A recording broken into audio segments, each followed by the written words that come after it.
Welcome everybody. We are at DEBAKEY CV Live.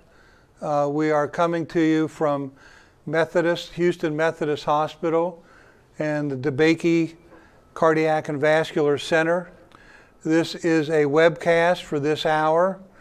We're around 5 o'clock Central Time. We'll be here for about 50 minutes with you to discuss atrial fibrillation. And for those of you who have joined us before, welcome back. For those of you who are new, you can join us. If you have a question at any time during this hour, Mac and I will take your questions live. I'll introduce Mr. Pearson in a minute, and you can join by text.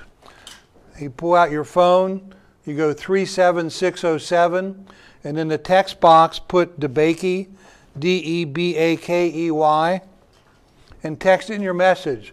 I have a question for Mac Pearson. I have a question for Dr. Wolf. What is this? What is that? What can I do?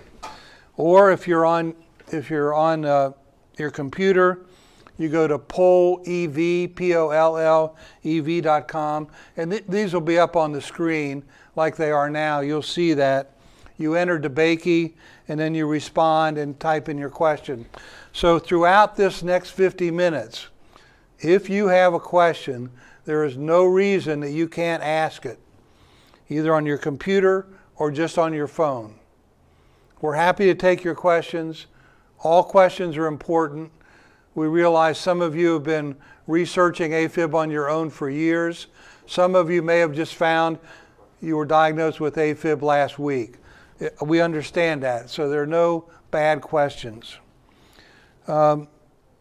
There are a couple of things I want to cover today in addition to having a conversation with Mr. Pearson, and that is I want you to think about this. We get a lot of questions about closing the appendage and ablation of the left atrium for AFib. Catheter ablation consists of destroying atrial tissue, and that tissue never comes back. The MiniMaze is more focused on the nerves on the outside of the heart, because some of us, including me, believe that AFib is not because you have a bad heart muscle. It's because you have an autonomic imbalance. The nerves are on the outside of the heart. Burning up the heart with an ablation is a poor substitute for going right to the nerves, which is done with the MiniMaze. So I want you to think about that. Secondly, closing the appendage. Some people say, well, you close the appendage, it loses its function. The worst thing about the appendage is it collects blood when the heart's out of rhythm and can be the genesis of a stroke. So then your AFib is not just a heart disease anymore, it's a brain disease too. Closing the appendage eliminates that. Catheter ablation does not eliminate that.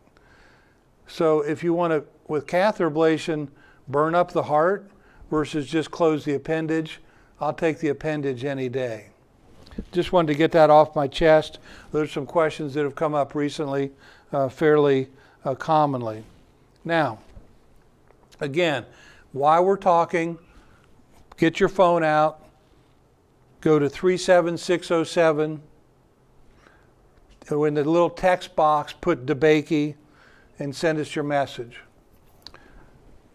Mac Pearson suffered with AFib. He's a very thoughtful gentleman. He has a lot of wisdom now. He's been through a journey of dealing with AFib in a couple different ways. I remember Mac telling me, I'll never forget this, he said he likes to ride bikes. He would get on his bike, go out with his buddies, go a mile, call his wife, say, come get me. I can't do it, which is pretty sad if you're an avid cyclist.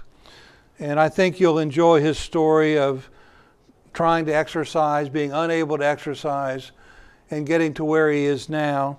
And he is about, I think, 6 years out from a MiniMaze procedure. So without further ado, Mr. Pearson, Mac, thanks so much for taking time out of your day to join us and share your story about atrial fibrillation. You're most welcome. And I guess you can start wherever you want, really, whatever is your fancy. Okay. I think it's important to kind of give a little background to what happened to me. I don't want to tell everybody my whole story in great detail, but I have, over the last few years, had occasion to talk to people in a similar situation to me. I still ride bikes. I know a lot of people that do. I know some other folks that are into various kinds of active lifestyle, and they frequently have questions about, what brought you to there? Why did you do what you did? How has it worked out? I think there's a lot of concern with people that come down with AFib. Am I ever going to be the same again? What are, if I have any of these procedures done, am I going to still be able to be doing the things that I wanted to do before? So to give you a little background on kind of how I got to this whole thing, I had been, back when I was young, like so many people, I rode a bike, used to ride a bike going to college when I was in college. And I thought it was a big deal one day in the middle of my college career, while I took off a Saturday and actually rode 18 miles from my apartment to a dive shop out in California that I used to frequent and then home. Thought that was a lot. Was off being a bike rider for years and years and years, and then started back up again in the mid-20s, about 2005 or 6 or so. I was getting where I couldn't be active any longer because of knee issues that I had. In fact, different from the AFib, I've had 2 total knee replacements. And so around the time that happened, I was finding it difficult to stay active. I wanted to stay in shape. I couldn't run. I couldn't even power walk anymore. Decided to see if I could get a bicycle and just maybe ride a little bit on Saturdays for exercise. That was a good idea. I quickly discovered that I could actually get significant exercise. And so I kind of got hooked on bicycling. I became one of those guys you see on Saturdays sometimes dressed in spandex outfits and riding with a group of people. I was never a terrific athlete, but I liked doing it. It made me feel a lot better. It made up for the activity that I couldn't get because of my knee issues. After I started riding, I had my knees replaced. It was important enough to me that I actually worked myself up to being in good enough shape and rode the MS 150, which most people have heard of that. It's a 150-mile, 2-day ride between Houston and Austin. They do it around the country in various places. And that was partly so that I could show myself and maybe a few other people that I could still do things after getting my knees fixed. And I was real proud of that. And I tried to stay in shape, was planning to do some more, and discovered after that ride that I started losing some of my stamina. I just couldn't seem to keep up with some of the people I could keep up with before. It was frustrating. I didn't know what was exactly going on. I kept trying to do the things that I would do. Noticed one day on a hot bike ride that my heart rate went extremely high, way over what it normally had been. I normally wear a heart monitor or heart rate device, just kind of keep track of exercise. And it was numbers that were all out of line with anything I'd ever seen. Concerned me. I thought maybe, it's a little hot today. Maybe I didn't drink enough. Maybe I'm getting dehydrated. I should drink some more and slow down, which I did. When I got home and I was cooling down after the ride, it took off again. And it was scary enough that my wife and I wound up at the emergency room. The doctors there, by the time I got there, things had settled down. They said, well, you need to go see a cardiologist and have him take a look. And I said, okay, fine. I actually had one because my age, that was kind of a routine thing. So I went and saw my cardiologist literally the next day. He examined me and he said, I think you've had an episode of atrial fibrillation. I said, what's that? So he described to me what was going on. He said, it's not uncommon for people your age to have that happen once in a while. I think we ought to put you on some medication to keep things under control, and you need to have a stress test along with a few other tests that you're due for anyway. Okay, fine. So he put me on a couple of meds.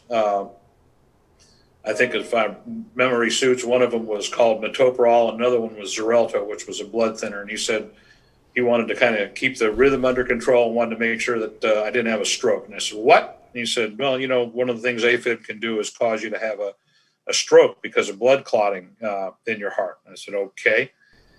So a couple, 3 weeks later, I went in and had my stress test. Everything was fine. In fact, it was kind of remarkable. The technician that was administering the test commented to me that he thought I was pretty well exercise adapted, because when we stopped the exercise part, my heart rate went back to normal really quickly. And he said, so it looks like actually you're in pretty good shape. And right about that time, it took off again. So unlike a lot of patients, I had a really easy, good diagnosis then because my cardiologist had a half-hour recording of me in full AFib with all the electrodes and everything hooked up. So there was no question what was going on.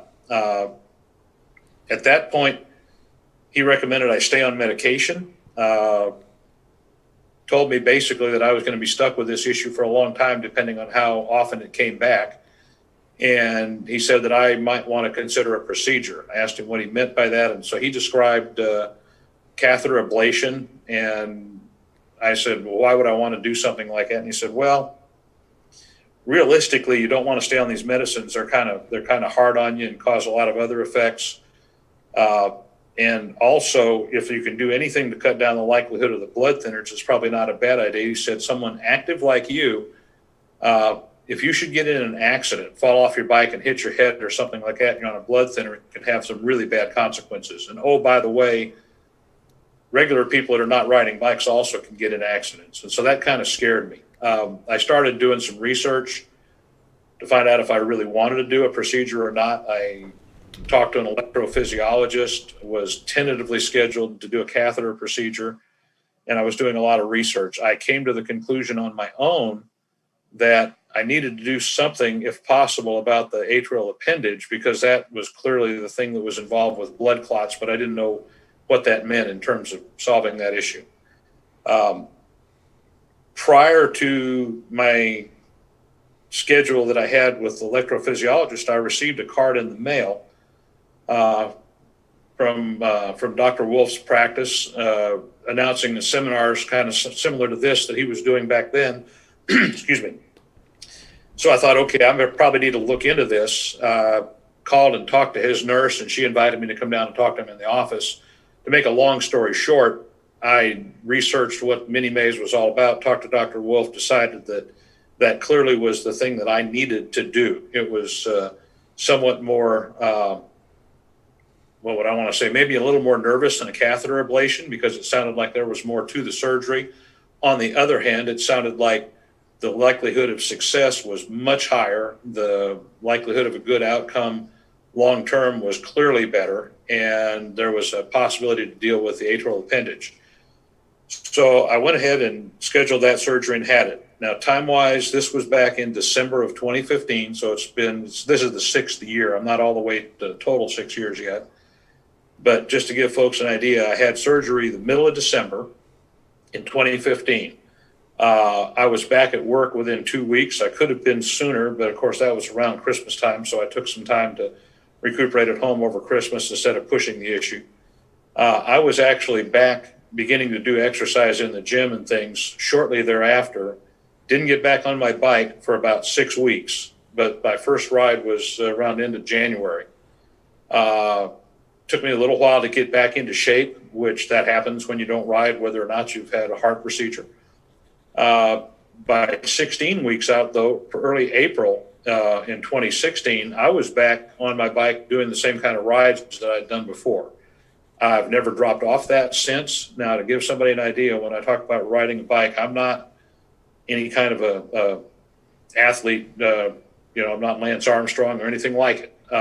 I just like to ride, and it's good for me. But I did back then, and I do now, ride about 100 miles a week on a bike, and a typical Saturday for me is about a 50-mile ride. So it's pretty serious riding. I've been back all this time. I have not had any issues with AFib since. The couple of days before I went in for the surgery, I was instructed to stop taking all my medicines. I've never been back on a blood thinner, never been back on any of the other cardiac medicines, never have had any other episodes of AFib. I do have a little annoyance from time to time other than the AFib. I used to have PVCs that were apparently caused years ago by a bad case of the flu that I had, which was part of why I had a cardiologist back when this whole thing started. Occasionally I'll have a little feel of that that's different from AFib, and I don't treat it. That was part of why I was exercising before, because it was a way to keep that stuff in line. Well, Matt, go ahead. That's a great story. Thank you for summarizing it. I wanted to throw in a couple of questions. I wanted to say again that we are live, and you can ask your questions. We'll take a few. You go to, if you're on your phone, you go to 37607 on your phone, as you can see on the screen there on the right, and you put in the text box DEBAKEY, and it's spelled up there for you, and text in your message, and you can then ask us questions live during this hour. And you can ask questions for the next 30 minutes. So if you have a question, get it on the queue here, and we'll try to answer it. I also briefly wanted to show the screen, the contact screen, which you'll show from time to time, because sometimes we're not very good about that.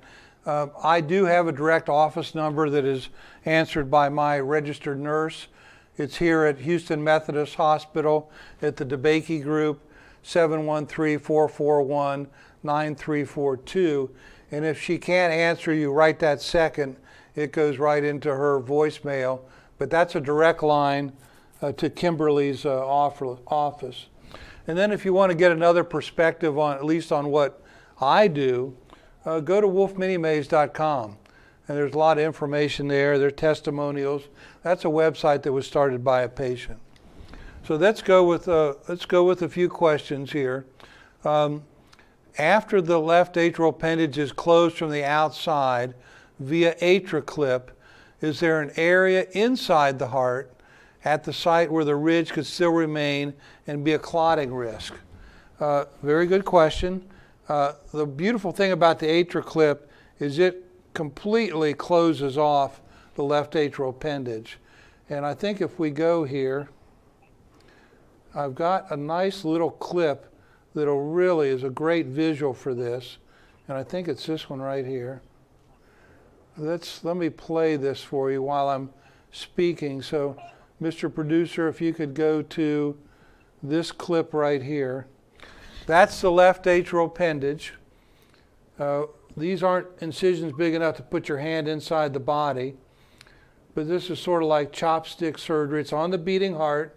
That's the appendage. The clip is that white thing in that applicator. We're completely around it, right down to the base of the heart. I mean, you can't get any more than that with anything. And this is about 1,000 times better than a Watchman.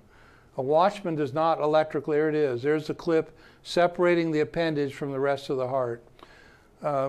This is completely occlusive, and it also electrically isolates the appendage. In some patients, the appendage is also the site of the activation of the AFIB. So by closing it with a clip, you electrically isolate it and you completely close it off. Now, if the clip isn't put on properly, it won't work right, but that's true of anything. But that's not the problem with the clip. That's a technical issue.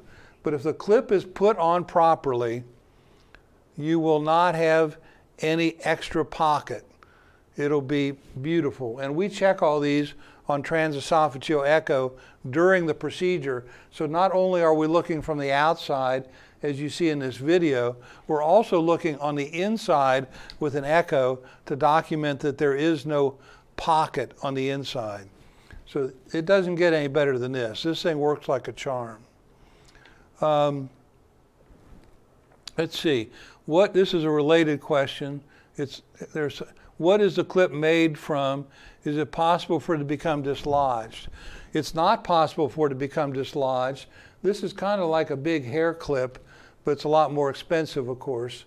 But there have been over 350,000. That's correct. You heard me correctly. 350,000 of these clips placed. Now, most of them are placed during open heart surgery, not the minimally invasive standalone MiniMaze, but they're placed on the appendage, no problems. This thing is incredibly safe. It does not have iron in it, so if you need an MRI, like if Mac needed another MRI of his knee, it's fine. It doesn't interfere with an MRI or a PET scan. So this is extremely effective, safe, and fairly easy to put on, in my opinion.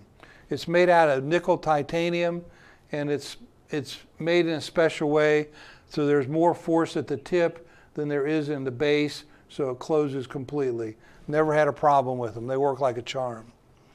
Now, let's see. Now here's a question for you, Mac.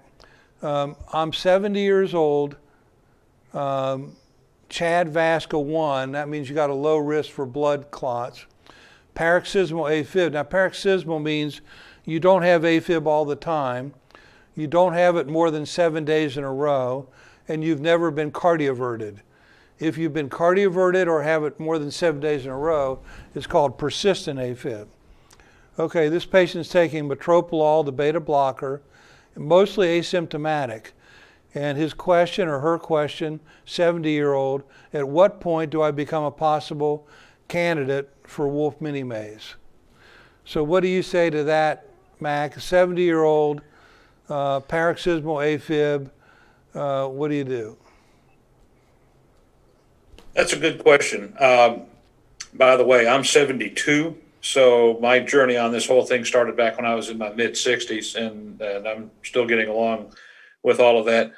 I think that the real decision point on this for me was back to that issue about my cardiologist telling me that I wanted to be active, and he thought being on a continuing course of blood thinners was a really, really potentially negative thing. That got my attention a lot. So that's irrespective of age. I can tell you, as far as being concerned that it's harder to recuperate or whatever as you get older, it's like anything else. The sooner that you can deal with a serious issue, probably the better. I actually put off having surgery for a couple of months in my case, and I was kind of nervous the whole time, only because I had some pressing work things that I really didn't want to have to put off, and fortunately I was stable enough that I had the opportunity. I can tell you that I went from being not being aware that I had AFib to being something that would have been persistent, other than the medications were controlling it pretty well for me.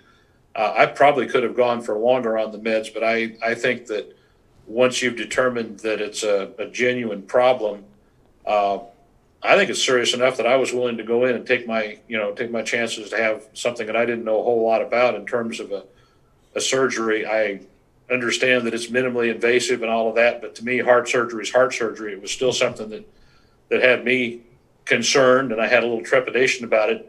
But I didn't want to live my life worrying about having a stroke. I didn't want to live my life worrying about if I trip and fall someplace, having it be fatal because I had a brain bleed or something from the anticoagulants. And so to me, I think once you're actually really diagnosed with AFib and it happens more than once, it's probably something you got to deal with, and that's a good decision point.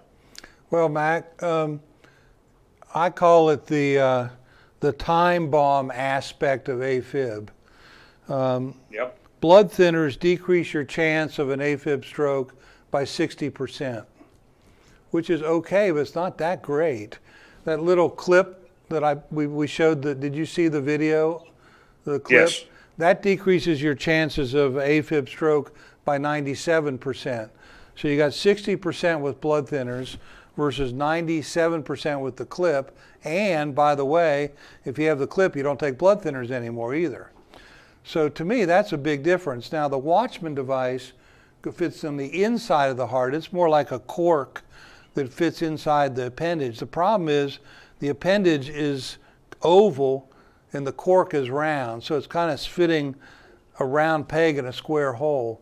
And the studies show that it did not decrease thrombotic strokes. It decreased hemorrhagic stroke. That's a stroke you have from bleeding.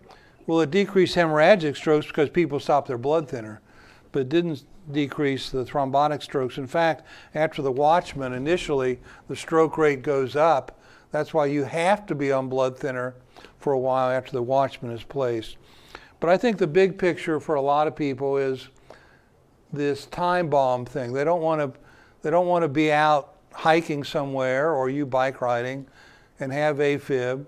They're worried about going on a camping trip to Canada and having an episode of AFib.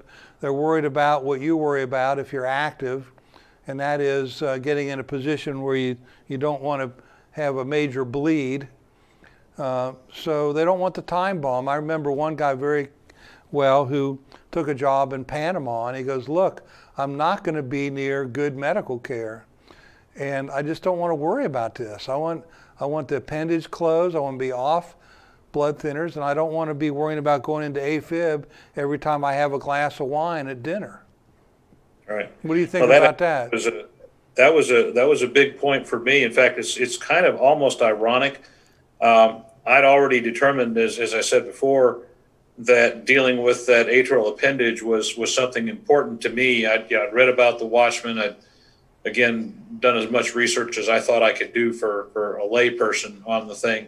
I didn't really like the idea of placing that device. My intent always was to get back to being active. And so I didn't want to have something that in my mind, an internal little thing stuck into there. What if it shakes loose or something happens? Or how long do you have to wait for that to heal in and tissue to grow over it so that won't happen?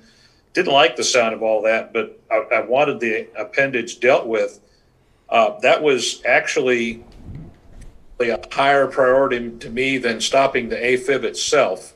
And that went back to the blood thinners that I was on. Literally, the day before I left to go into the hospital for my surgery, I went on my last Saturday bike ride. I happened to come across out in the country, there was groups of people out riding. I came across a gentleman that I actually knew, a fellow about my age, and he'd been in between groups of riders and had managed to crash off the side of the road. I stopped, and a couple other people had stopped, and he clearly had fallen and hit his head. I think he had a concussion. He was pretty confused. We helped him and stayed around until his wife came in the car. And I said, you really need to go to the urgent care of the hospital and get checked because I want to make sure nothing else is going on. He turned out eventually to be okay, but he did have a concussion. And I remember clearly standing there by the side of the road thinking, man, if that had been me, I might be dead right now. I got to do something about these blood thinners. And so that's not a small consideration at all. I mean, To me, it actually overweighed the AFib itself. So we'll take a second here and show the screen again. If you'd like to join us and you have a question, we will take your question, guaranteed, while we're live here. You get on your phone, you go to 37607 in the little text box. You put DEBAKEY, and then you can ask a question. Or on the computer, you go to pollev.com, enter DEBAKEY.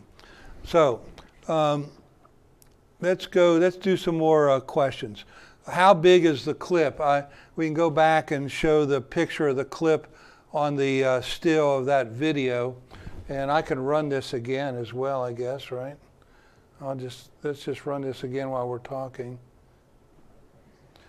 The clip comes in sizes of 35 to 55, and that's millimeters.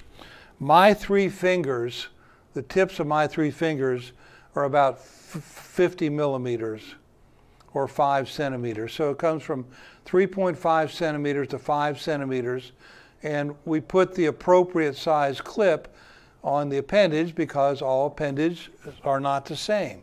In fact, all appendages are different. There are multiple shapes.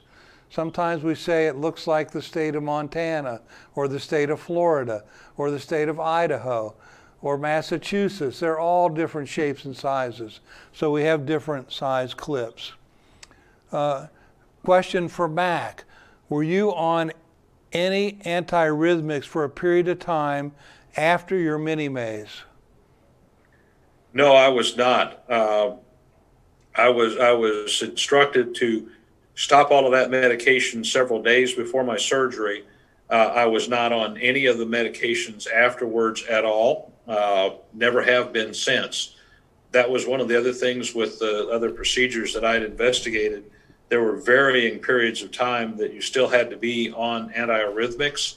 I know several people personally that have done that, and I know a number that have had fairly good response, fairly good results. It was a period of time for them to get to the end of that course. I know other people that never really got off the antiarrhythmics, and I know several that had more than one ablation procedure. So it comes in all shapes. But for me, no, I haven't been on any of those meds at all since the surgery.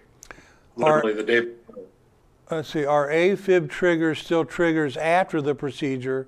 Has Mac tested it? Well, what some people tell me is after the procedure, they say I feel like I'm going to have my attack.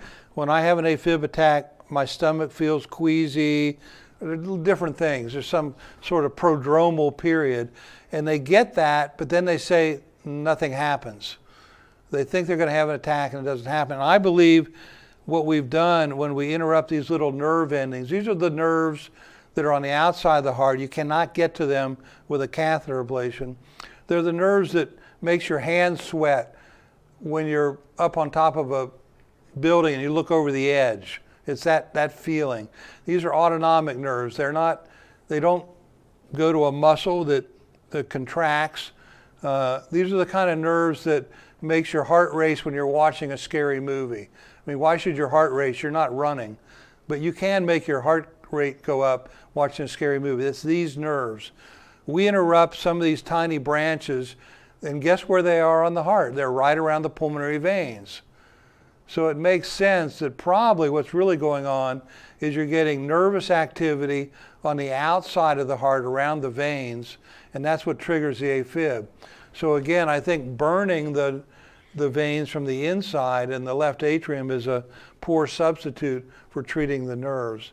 So I don't know if you can answer that question or not. Do you still get triggers or not? I don't know that I could identify what triggers were before. I know that going back to when I first realized that I had AFib, retrospectively looking at it, there were indications that something was going on, and I didn't really make it out to be such. So in other words, from time to time, I would get, kind of a weird fluttering feeling in my heart. A lot of times that was associated with when I was really, really stressed. I mean, I remember a couple of times sitting in my office and feeling that and, wondering what was going on. I guess that probably over my last few years, it happened a few times. And so it was a little bit familiar, but it was frightening. But not to the point that I went to see anybody about it, because it would stop after a little while.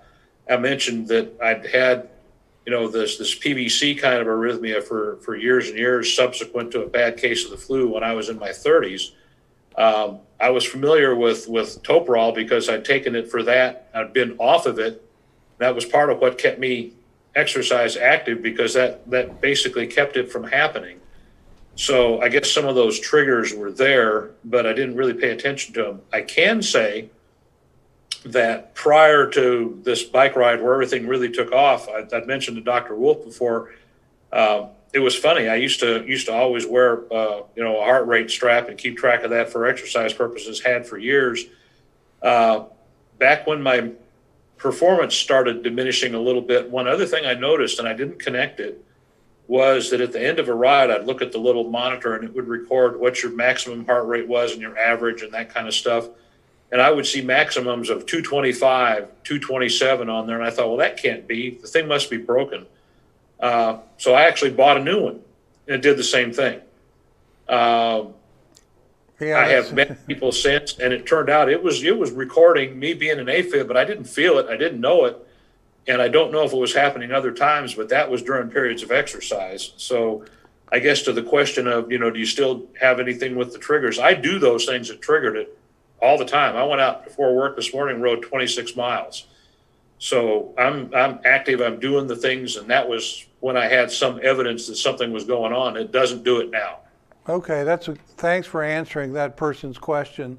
Let's take a few more questions, work some in here. We can still take some of your questions if you have them. We'll try to get through all of them here. And also I want to flash on the screen again, if someone wants to contact me directly at DEBAKEY Heart and Vascular Center. We have, I think I have that here. I'll put that up here. We got it right. Let's see. Right here. We'll play this one.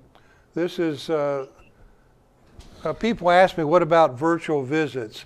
I do a ton of them every week. So we have a very good system for virtual visits or a telephone consultation. Probably do 5 to 10 a week. We're happy to talk to you. There's no obligation.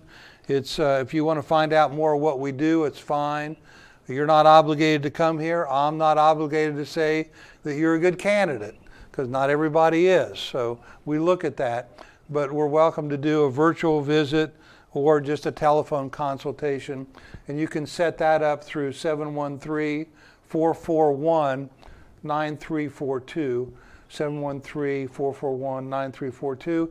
And a lot more information about what I do is at a website started by one of my patients called wolfminimaze.com. Okay, we're going to try to run through some of these, Mac, kind of quickly just to catch up. I have an allergy to nickel. Can I still get a MiniMaze? I'll take that one.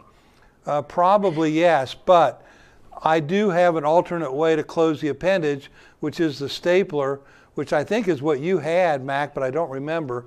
If you got the clip or the stapler. Actually, you stapled it and then removed back in those times, right? Just clamping it, right? Completely removed it. The first 1,000 patients I used a stapler. The clip wasn't available. I was the first surgeon in the world to use the new clip about 8 years ago, maybe 7, but didn't use it regularly.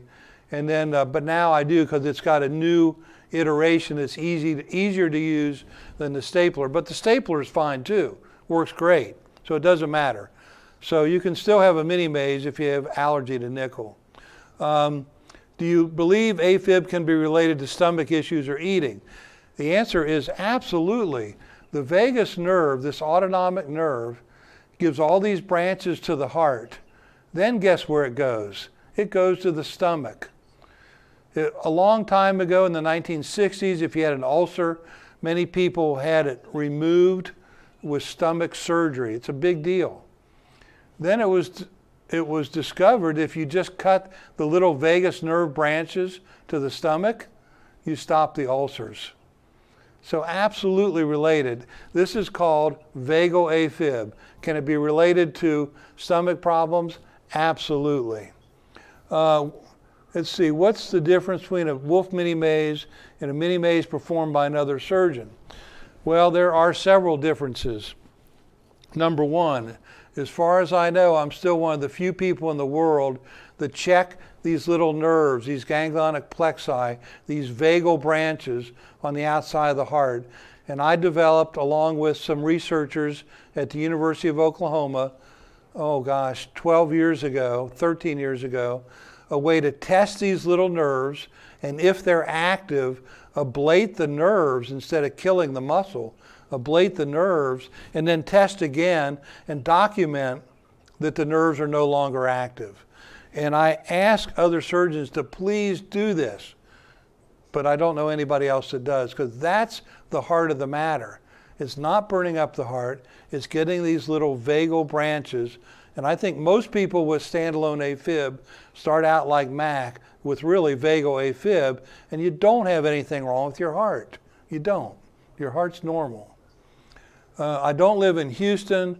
How long will I stay in the hospital? Our average stay here at Methodist, Houston Methodist, is 2 to 2.5 days. Would I go home with a virtual monitor? These days, I send most people home with an implanted monitor. I use the Link, L-I-N-Q, from Medtronic. You can look it up. The new one I put in the office. We don't put them in the hospital. This is an office procedure with some local anesthetic. You don't have to have a COVID test. You can come in and have it done. And the battery lasts for 5 years. And I see your EKG every day. I get a report every month. I know exactly if you're in rhythm. And not only exactly if you're in rhythm, it even reads out percent of time in rhythm. Are you in rhythm 98%, 99%? It's all on there. It's covered by Medicare, Blue Cross, United, Humana. Do you think a catheter ablation is ever the way to go instead of a MiniMaze? Well, I think that's a good question for both of us. My answer is yes. It depends on what you want. But I think maybe Mac ought to address that as a patient, someone who's been through this. As you look back on it, what do you think about this? That's a really good question. The short answer is I can only look at it from my own personal perspective. Obviously, I've talked to a lot of folks. I have a bike riding friend, in fact, that's at the decision tree right now trying to figure out what to do. I emphatically recommend to everyone that I talk to that's considering a procedure to talk to Dr. Wolf. This is not by way of an advertisement for him. This is as a result of my own personal decision. I think your percentages of having a good outcome with a catheter ablation procedure are significantly less. I think a lot of times people looking at these things they're weighing it off. They go, well, catheter ablation, I just go in the hospital for a day or so and they stick a thing up my leg and take care of it. And this sounds like actual surgery. To me, either one of them, it's actual surgery. And I was a lot more interested in the outcome. I don't think that in my mind there's any question.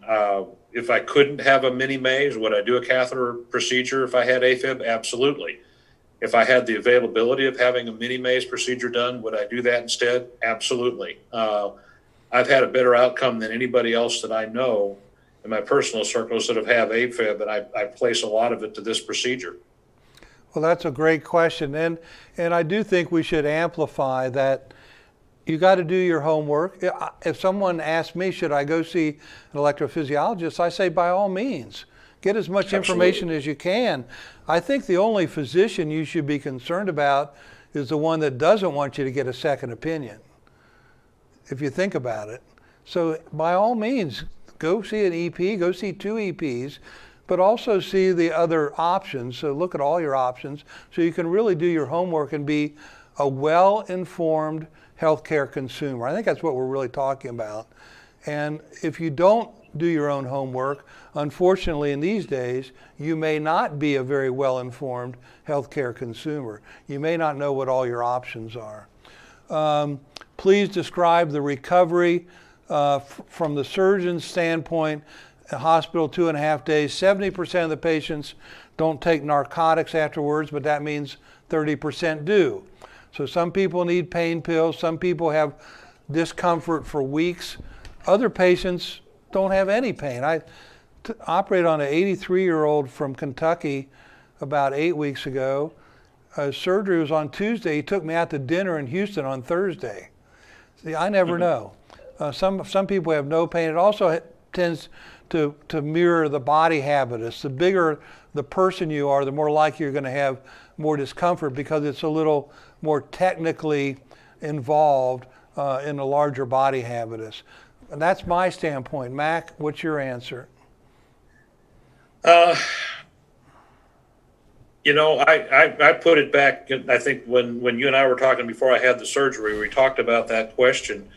And having had several knee surgeries, I didn't just have replacements. I had a couple of other things that were done before, so I could compare it to that.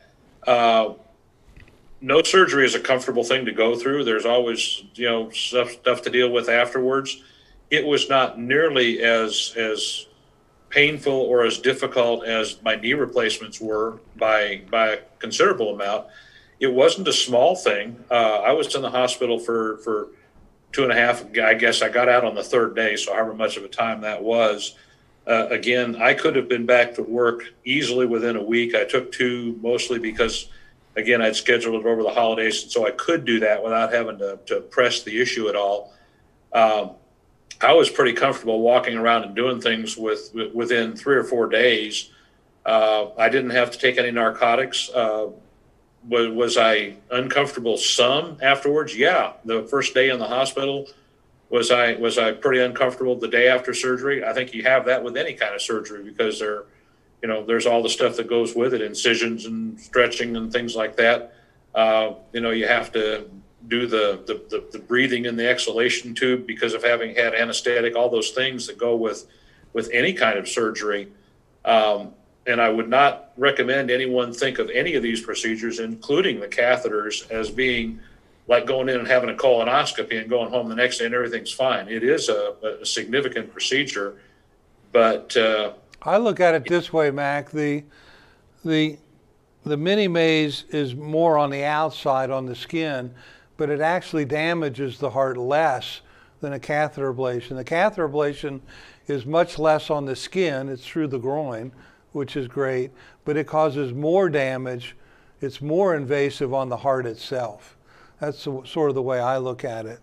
But there's no such thing as minor surgery when it's on you. There just isn't. It could be a skin mole somebody's going to take off, and shoot, you get anxiety about that, about everything. Have the staples ever broken off internally? No, never. These are nickel titanium. I'm sorry, they're titanium staples, not nickel titanium. They're titanium. These staplers have been used millions of times. They are perfectly safe. Another question, how safe is the MiniMaze? I've been here in Houston 5 years. We've not had, our death rate, our mortality rate is 0. Our infection rate, I'm going to knock on wood on this one, is 0. So we've had very good outcomes. If I look over my whole career of doing this 16 years when I started it, we've had 2 strokes out of over 2,000 patients, which is a lower incidence of stroke than getting a heart catheterization. We've had a couple people that have gotten pneumonia. We've had a couple people that have needed pacemaker, but those patients were told they needed a pacemaker before the surgery. So it's been very safe in my hands, but I do more of these than probably anybody else in the world. We do 4 or 5 a week. Patient from today is from Denver, Colorado. One of the patients yesterday was from Long Island, New York. The other patient yesterday was from, I can't remember, another state. So we do a lot of patients, and everybody, my point is, everybody's been able to get better here at Houston Methodist, stay in Houston for about a week, and everybody's been able to fly home. So it's been very successful from the safety standpoint.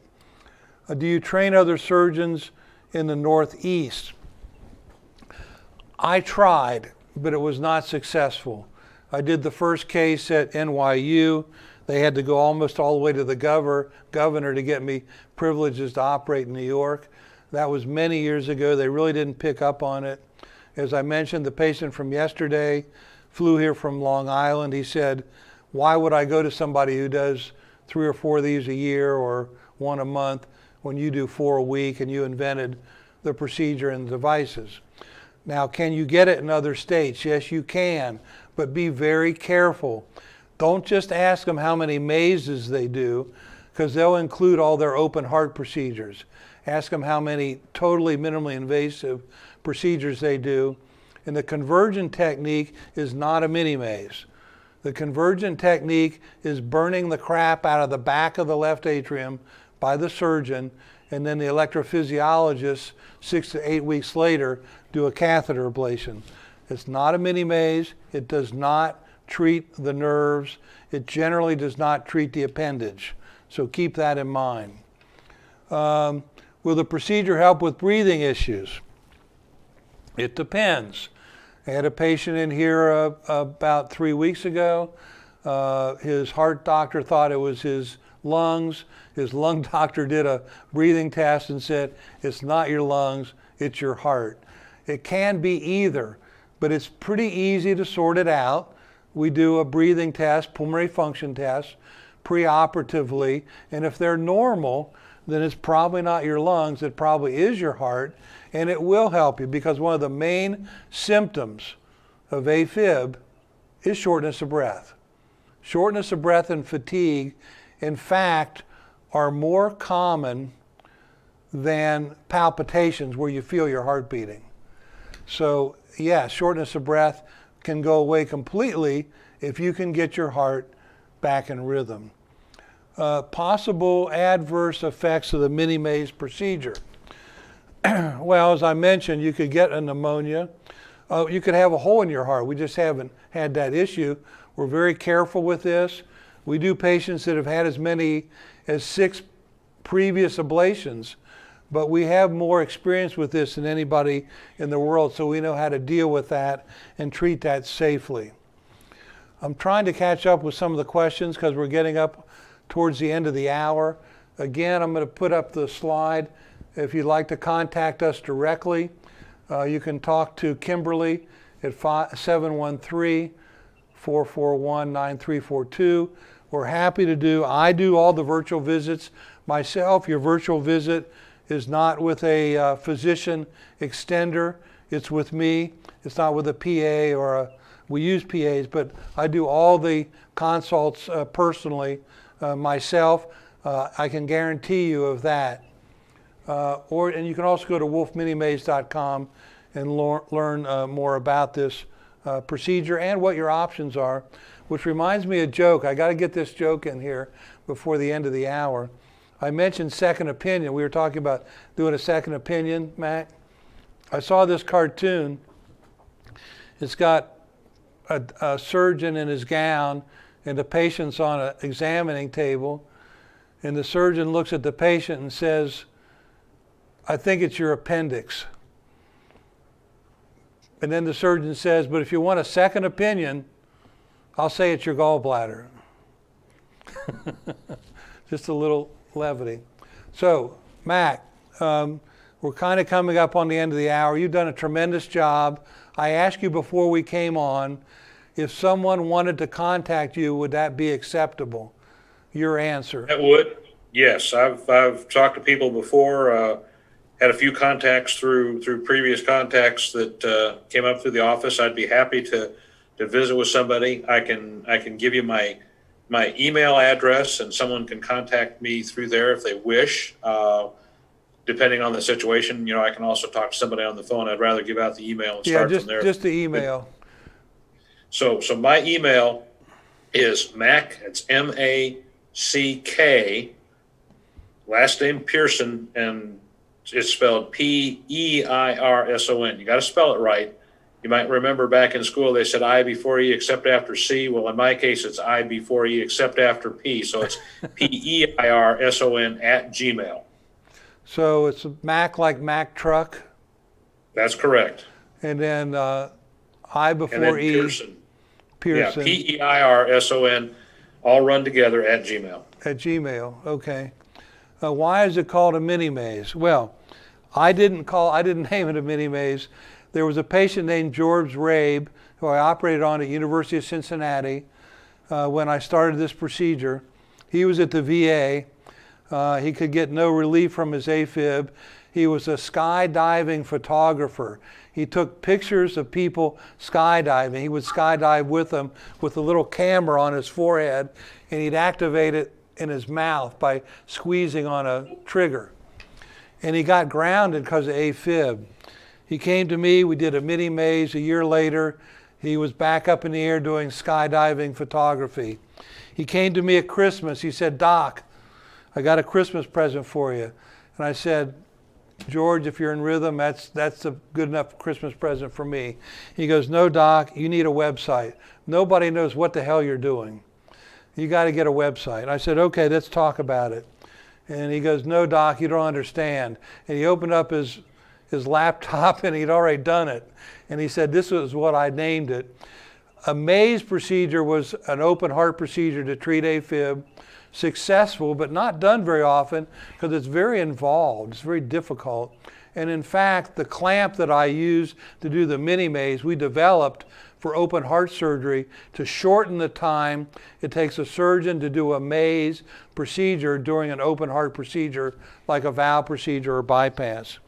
So that's the maze. We developed the device for the maze, but then I came up with the idea of using it in people like Mac who don't need heart surgery. They just have AFib. That's called standalone AFib. So he kind of thought it was like a maze procedure, but minimally invasive, minimal, so he called it mini maze. It's kind of a misnomer. It's really not a maze, but here's the good news. I've got an article coming out in the DEBAKEY journal next month, and we reviewed the maze material and the mini maze material long term, and guess what? They overlap. So a lot of the results of the mini maze are as good as the open heart procedure, which is really good news for people, I think. We've tried to cover a bunch of questions. Mac, you've done a great job. Mr. Producer, we're pretty much out of time, aren't we? We're coming up on the hour. Yeah, he's giving me the thumbs up. I'd like to thank our fearless leader, Dr. Alan Lumsden, who started this whole thing, this whole DEBAKEY CV Live, the opportunity for us in the group to get out and talk to everybody using the World Wide Web and social media. We're here in the studio at Houston Methodist Hospital, and this is DEBAKEY CV Live. Thank you, Dr. Alan Lumsden, for making all this possible. Mac, thanks for giving a great interview. Mac like Mac Truck Pearson at Gmail? Gmail. At Gmail, if you'd like to talk to Mac personally. He's got a lot of insight into this after dealing with it for what now? You've been dealing with it you've been no AFib for 6 years, but you had it a year or two before you did something. Had it before. Yeah, I don't know for sure how long it was. It was closing in on a year by the time I finally got it taken care of. It probably had been interfering with me to one extent or another for, at least a year or two before. Yeah, so Mac has thought a lot about this. I want to thank everybody for their questions. We had great questions. We do this once a month. Our next episode will be next month, first Tuesday of the month, Central Time, 5 p.m. to 6 p.m. Thank you so much for joining us on DEBAKEY CV Live in this episode of atrial fibrillation. Mr. Pearson, thanks so much for taking time out and really giving us a heartfelt summary of AFib. Well, thanks for inviting me. Ladies and gentlemen, have a good evening, and until next month, first Tuesday, take care from DEBAKEY CV and Houston Methodist Hospital. Thank you.